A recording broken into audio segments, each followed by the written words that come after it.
ಇತ್ತೀಚೆಗೆ ಹರಿಹರದಲ್ಲಿ, ದಾವಣಗೆರೆ ಜಿಲ್ಲೆಯ ಹರಿಹರದಲ್ಲಿ ಪ್ರೊಫೆಸರ್ ಭಗವಾನ್, ಮೈಸೂರಿನ ಪ್ರೊಫೆಸರ್ ಭಗವಾನ್ ಅವರು ರಾಮನ ಬಗ್ಗೆ ಅತ್ಯಂತ ಕೀಳಮಟ್ಟದಲ್ಲಿ ಮಾತಾಡಿದ್ದಾರೆ. ನಾನು ಹೇಳುವುದು, ಸಂವಿಧಾನದಲ್ಲೇ ಬಹಳ ಸ್ಪಷ್ಟವಾಗಿ ಬರೆದಿದ್ದಾರೆ, ಯಾರದೇ ನಂಬಿಕೆ, ಯಾವುದೇ ದೇವರ ಸಂಬಂಧಪಟ್ಟ, ಯಾವುದೇ ಗ್ರಂಥದ ಸಂಬಂಧಪಟ್ಟ ಹಾಗೆ ಸಾರ್ವಜನಿಕವಾಗಿ ಅವಹೇಳನ, ಅಪಮಾನ, ಅಪಪ್ರಚಾರ ಮಾಡೋಗಿಲ್ಲ. ನಿಮಗೆ ನಂಬಿಕೆ ಇರ್ಲಿಕ್ಕಿಲ್ಲ, ನೀವು ಮನೆಯೊಳಗೆ ಚರ್ಚೆ ಮಾಡ್ಕೊಡ್ರಿ, ಮನೆಯೊಳಗೆ ಪೂಜೆ ಮಾಡಬೇಡ್ರಿ, ಮನೆಯೊಳಗೆ ನೀವೇನು ಅದ್ರ ಬಗ್ಗೆ ಮಾತಾಡ್ಕೊಡ್ರಿ. ಆದರೆ ಸಾರ್ವಜನಿಕವಾಗಿ ಆ ರೀತಿ ಮಾಡೋಂಗಿಲ್ಲ ಅಂತನ್ನುವಂಥದ್ದು ಈ ತಲೆ ಹಿಡಕ, ತಲೆ ಕೆಟ್ಟೋ, ಇವನು ಮೂರಾಬಟ್ಟೆ ಆದಂಥ ಭಗವಾನ್ ನನಗೆ ಏನಾದರೂ ಈ ಸಂವಿಧಾನ ಬಗ್ಗೆ ಪರಿಜ್ಞಾನ ಇದೆಯಾ?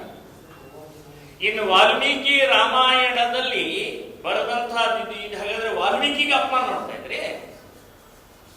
ಒಬ್ಬ ವಾಲ್ಮೀಕಿ ಋಷಿ ಅಂತ ಹೇಳಿದಂತಹ ಋಷಿ 16,000 ವರ್ಷದಿಂದ ರಾಮನ ಬಗ್ಗೆ ಬರೆದಂತಹ ಗ್ರಂಥ ಇವತ್ತಿಗೂ ಜೀವಂತಿದೆ, ಇವತ್ತಿಗೂ ಪಠನ ಆಗುತ್ತೆ, ಇವತ್ತಿಗೂ ನಾವು ಮನನ ಮಾಡ್ತೀವಿ.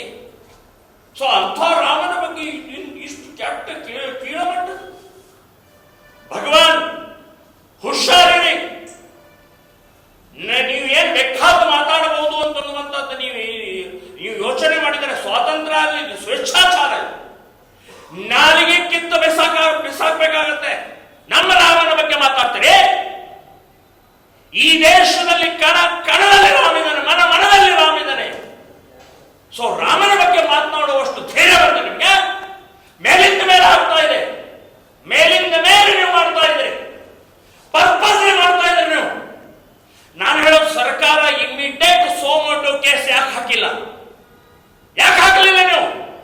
ಪೊಲೀಸ್ ಡಿಪಾರ್ಟ್ಮೆಂಟ್ ನೀವು ಕತ್ತೆಗೆ ಆಗ್ತಾ ಇದ್ದೀರಾ? ಇದೇ ಅಲ್ಲರ ಬಗ್ಗೆ ಮಾತಾಡಿದ್ರೆ ಸುಮ್ಮನಿರ್ತಿದ್ರು ನೀವು.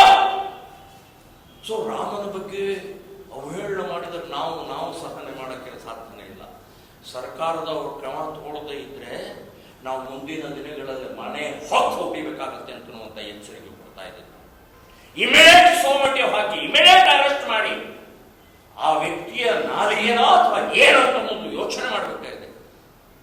ಸೊ ಇಂಥ ವಿಚಿತ್ರವಾದಂತಹ ಮಾನಸಿಕತೆ ಇರುವಂತಹ ಭಗವಾನರನ್ನ ಆಸ್ಪತ್ರೆಗೆ, ಯಾವುದೋ ಹುಚ್ಚರ ಆಸ್ಪತ್ರೆಗೆ ಸೇರಿಸಬೇಕು ಅಂತ ಹೇಳ್ತಾ ಇದ್ದೀನಿ. ಮೊದಲು ಅವನು ಜೈಲಿಗೆ ಹಾಕಬೇಕು ಅಂತನ್ನುವಂಥ ಇದನ್ನು ಖಂಡಿಸ್ತಾ ಇದ್ದೀನಿ, ವಿರೋಧಿಸ್ತಾ ಇದ್ದೀನಿ. ಅಷ್ಟೇ ಅಲ್ಲ, ನಾಳೆ ಅವರ ವಿರುದ್ಧ ಹೈಕೋರ್ಟ್ನಲ್ಲಿ ಒಂದು ರಿಟ್ ಅರ್ಜಿ ಹಾಕ್ತಾ ಇದ್ದೀನಿ, ಅವ್ರ ವಿರುದ್ಧ ಕೇಸ್ ಹಾಕ್ತಾ ಇದ್ದೀನಿ.